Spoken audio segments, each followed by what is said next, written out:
Salut et bienvenue à tous sur le JT de Newsweed. Nous allons aujourd'hui vous parler de 3 sujets. Les candidats à la présidentielle et le cannabis, qu'est-ce que le cannabidiol et les Dragon Balls de THC.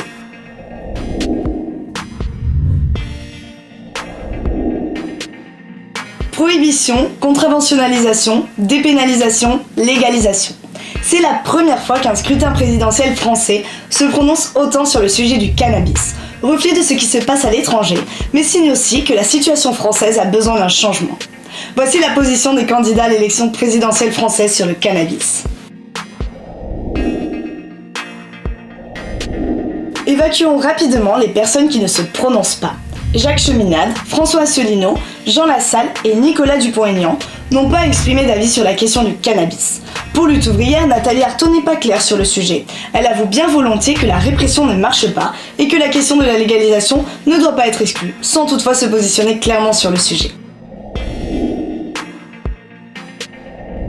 Marine Le Pen est plutôt contre un changement de loi. Pour elle, la prohibition ne s'est jamais vraiment donné les moyens de réussir.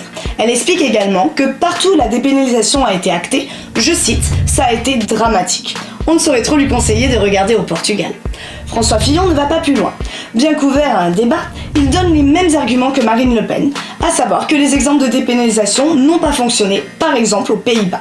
On rappellera cependant que le taux d'expérimentation du cannabis par les jeunes est plus faible aux Pays-Bas qu'en France.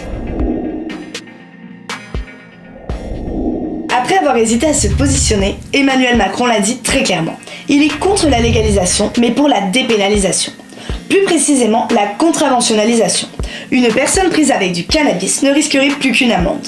Le candidat n'a pas promis plus d'avancées sur le côté médical.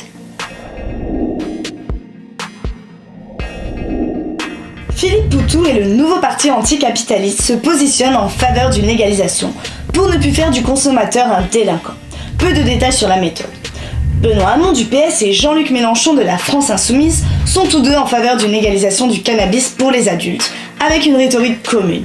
C'est parce que le cannabis est dangereux qu'il faut légaliser, que l'on doit à Pepe Mujica, le président de l'Uruguay, premier pays à avoir légalisé le cannabis. Dans les détails, c'est plutôt flou, mais Hamon a notamment parlé de cannabistro. Vous êtes tous censés connaître maintenant le THC, la molécule psychoactive du cannabis, découverte en 1963 par Raphaël Mechoulam. C'est le professeur Raphaël Mechoulam qui a fait cette découverte à partir de cannabis de contrebande. Véritable star du cannabis thérapeutique, lui et son équipe sont en effet à l'origine de la découverte du cannabidiol, du THC, de l'anandamide qui est l'un des cannabinoïdes produits naturellement par le corps et du système endocannabinoïde. Le cannabidiol, lui, est moins connu. C'est pourtant le deuxième cannabinoïde le plus présent dans le cannabis. Non psychoactif, il n'en est pas moins intéressant, en raison de ses nombreux effets plus ou moins reconnus. De récentes études lui donnent par exemple des propriétés anti-vomitives, anticonvulsivantes, antipsychotiques, anti-inflammatoires, antioxydantes, anxiolytiques et anticancérigènes. Le cannabidiol est souvent utilisé dans le traitement de l'épilepsie chez l'enfant. Le cas le plus connu reste celui de Charlotte Figi aux États-Unis, pour qui des breeders ont développé une variété de cannabis spéciale sans THC, mais avec beaucoup de CBD, la Charlotte Swell. Allié à du THC, le cannabidiol a 2 effets. Il renforce les effets thérapeutiques du THC, dans ce qu'on appelle un effet d'entourage, tout en limitant ses effets psychoactifs. En clair, une plante dosée équitablement en CBD et en THC pourrait avoir des effets thérapeutiques boostés, tout en défonçant moins. La harlequine, la surtsunami ou la canatonique sont des variétés de cannabis connues pour avoir des taux de CBD supérieurs au THC. En voyant ces étranges boules de cristal, on serait en droit de se demander si Sangoku a réussi à réunir les 7 boules. Mais il n'en est rien. Ces boules sont en fait composées de clear, une marque déposée qui désigne une extraction de cannabis sans solvant.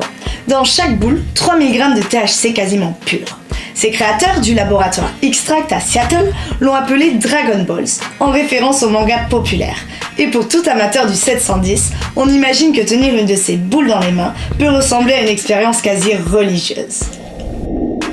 À la base, dans un état d'hydrocarbure, ce concentré appelé The Clear est obtenu par un process d'extraction très délicat qui retient tous les composés essentiels de la plante, les cannabinoïdes.